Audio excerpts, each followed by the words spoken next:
नमस्कार। 4 PM गुजरात पर आप सभी का बहुत बहुत स्वागत है। मैं हूं आपका दोस्त मयूर जानी। दोस्तों, आपको अब देख के लग रहा होगा कि भाई ये कुछ पीछे का जो है माहौल पूरा अलग है, जो बैकग्राउंड है वो बहुत अलग दिख रहा है। और ये क्या है, तो मैं बता दें कि सही है, क्योंकि हम अहमदाबाद से बाहर निकले हुए हैं और बहुत समय से इच्छा थी कि कुछ फिर से एक बार जो है फील्ड में निकला जाए। आपको रोज वीडियो के माध्यम से खबर तो हम बिल्कुल पहुंचाएंगे, लेकिन थोड़ा बाहर निकला जाए और लोगों से थोड़ा मिला जाए, जो कि हम कर नहीं पा रहे थे। कुछ हमारे निजी कुटुंब, हमारे परिवार में कुछ मेडिकल इश्यूज थे, तो उसके तहत हम निकल नहीं पा रहे थे। लेकिन अब थोड़ा काफी ठीक है, तो हमने सोचा निकलते हैं। तो हम अभी अहमदाबाद से तकरीबन 230-40 किलोमीटर दूर आए हैं, अमरेली में।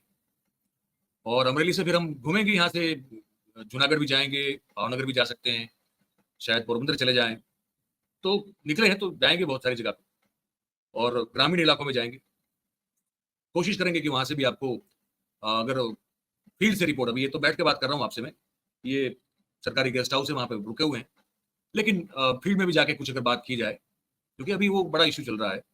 आप सब जानते हैं, हमने कल आपको खबर दिखाई थी कि टैट और टाट पास किए हुए हमारे जो युवा हैं गुजरात के, उनके साथ जो बर्बरतापूर्वक व्यवहार किया जा रहा है, उनको जो घसीटा जा रहा है, डिटेन किया जा रहा है। खबर ये थी कि कल तकरीबन 1300 बच्चे, जो युवा जो हैं, युवक युवतियां, उनको डिटेन किया गया था, देर रात तक पकड़ के रखा गया।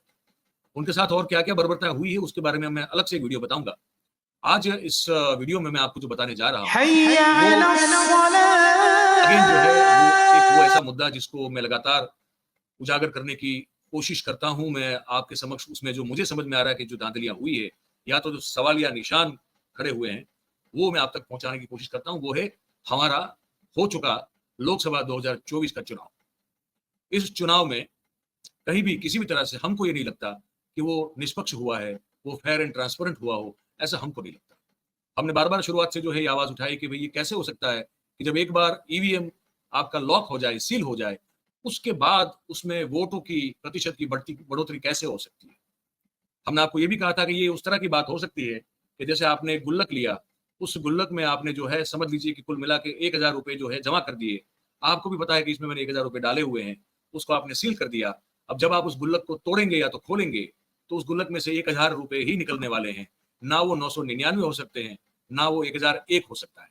तो फिर ये एक तरह का गुल्लक समझ के चलें। अगर आप ईवीएम है, उसमें जब वो रात को 11 बजे तक जो है वो पूरी गिनती, मतलब वो पूरा सील हो गया, उसकी रिपोर्ट सुबह कम से कम दूसरे दिन सुबह आरओ ने चुनाव आयोग को भेज भी दी। वो 11-11 दिन के बाद, 8-8 दिन के बाद, 5-5 दिन के बाद जब वो सील हो चुका है, तो उसमें फिर वोट के परसेंटेज कैसे बढ़ सकते हैं, ये समझ में नहीं आता है। इस बारे में जब बहुत सारी टिप्पणियां और टीका हुई, तो राजीव कुमार, जो कि बेतुकी शेरो शायरी करने के बहुत ही शौकीन है और बड़ी महारत भी उनको हासिल है, उन्होंने ये कह दिया कि इसका जवाब समय आने पर दिया जाएगा कि वोट परसेंटेज कैसे बढ़ते हैं। हालांकि वो समय उनके मुताबिक अब तक आया नहीं है, इसलिए वो इस बारे में कुछ कह नहीं रहे। लेकिन हम आपके पास एक ऐसा आंकड़ा लेके आए हैं जो कि आपको चौंका देगा, जिस आंकड़े को लेकर हम खुद जो है जब हमने देखा तो हम चौंक गए। और आपको बता दें, हम पूरी क्रेडिट जिन्होंने मेहनत की उनको देना चाहेंगे। ये मेरा खुद का मैंने निकाला हुआ आंकड़ा नहीं है, मतलब मेरी उसमें मेहनत बिल्कुल ना के बराबर है। जिन्होंने इस पूरी मेहनत के पीछे जो है, मतलब ये पूरे आंकड़े इलेक्शन कमीशन से ही, उन्हीं की वेबसाइट से निकाल कर इसको हम सब के सामने रखने की जो मेहनत की है, उनका नाम है डॉक्टर प्यारेलाल गर्ग साहब। वो आप जानते हैं, हमने उनके साथ एक बार साक्षात्कार किया था। वो चंडीगढ़ में रहते हैं, और चंडीगढ़ में ही जो है वो जो मेडिकल फैकल्टी हुआ करती है, उसके वो बहुत लंबे अरसे तक डीन रह चुके हैं। हमारे नेशनल बहुत सारे ऐसे प्रोग्राम्स हुआ करते थे, उसमें वो ऐसे एडवाइजर रह चुके हैं, है ना। वो डॉक्टर प्यारेलाल गर्ग साहब है। इन्होंने ये आंकड़ा पूरा कंपाइल करके निकाला है। हम जो से एक जरिया है आप तक उस आंकड़े को पहुंचाने का। वो आंकड़ा मैं आपको दिखाता हूं, आप देखेंगे तो आपको भी शायद जो है बहुत सारे ऐसे सवाल होंगे जो हम कभी हो रहे हैं। अब आप देखिए इसको, ये डॉक्टर प्यारेलाल साहब ने हमको भेजा है, हम आप तक पहुंचा रहे हैं। लिखा है कि hike of votes by 5 crore 13 lakh 20,173, मतलब कि 5 करोड़ 13 लाख 22,173 वोट्स जो हैं वो बढ़े हैं, वो बढ़ाए गए हैं चुनाव आयोग के द्वारा। After the first data devolved in each phases, मतलब कि हर एक फेज में, हर एक चरण में जब पहली बार डेटा दिया गया, उसके बाद बढ़ाए गए जो वोट हैं उनकी संख्या 5 करोड़ 13 लाख 22,173 होती है। आगे इसमें लिखते हैं गर्ग साहब की ECI has been consistently refusing to divulge votes polled in each constituency and has been increasing vote percentage after 4 to 11 days। मतलब कि चुनाव आयोग कंसिस्टेंटली, पूर्ण रूप से नियमितता बरतते हुए इस बात से इनकार कर रही है कि भाई वोट जो हैं वो जो डाले गए हैं, जो वोट मतदान हो चुका हर एक कंस्टिट्यूंसी में, उसके बाद जो है वो इंक्रीज नहीं होता, हो रहा है। ये हकीकत है, हमारे सामने आंकड़े हैं। और गर्ग साहब लिखते हैं कि ये वोटिंग होने के 4 से 11 दिन के बीच में ये आंकड़े बढ़े हुए हैं।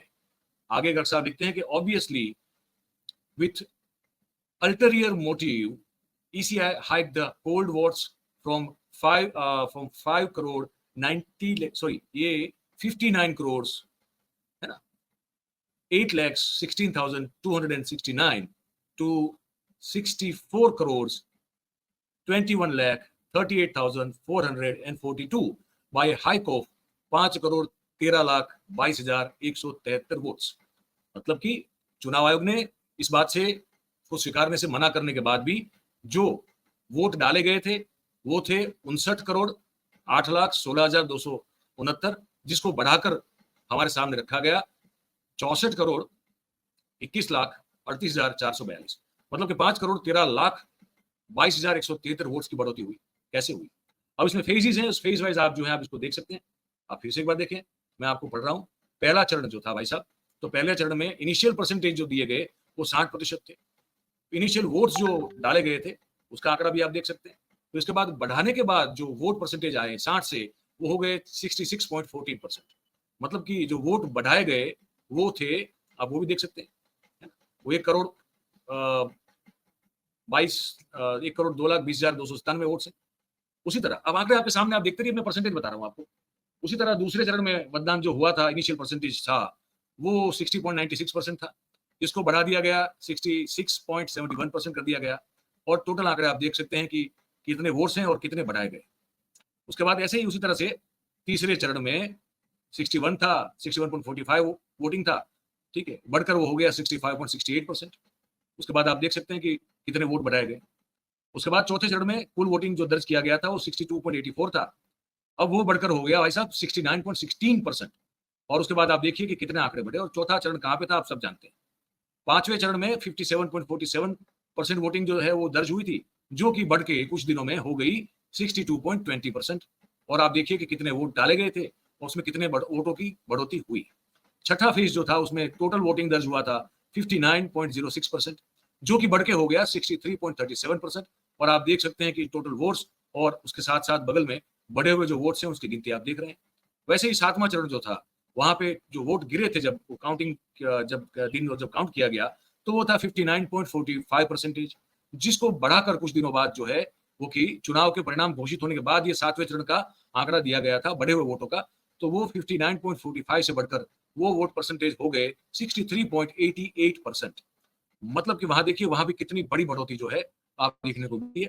तो इसी तरह से कुल जो वोट डाले गए, इनिशियल वोट्स पोल जो अगर हम कहें तो वो जो थे वो थे 59 करोड़, मतलब 59 करोड़ 8,16,269।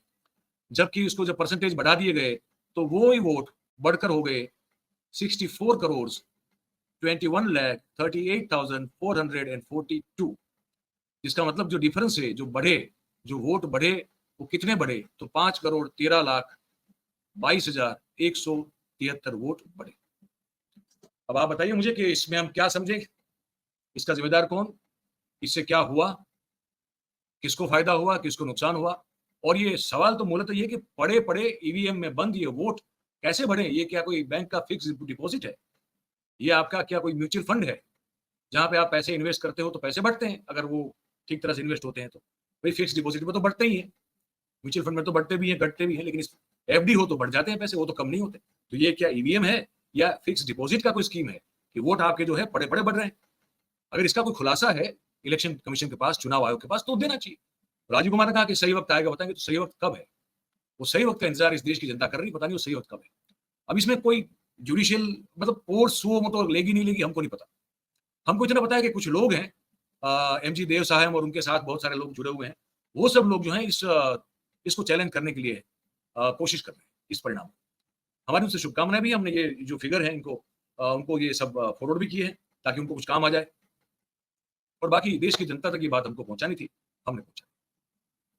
अब आपकी मर्जी है, आप इस बारे में क्या सोचते हैं, आपकी क्या राय बनती है, वो आपको लिख के उसे बताएं, कमेंट करके बताएं।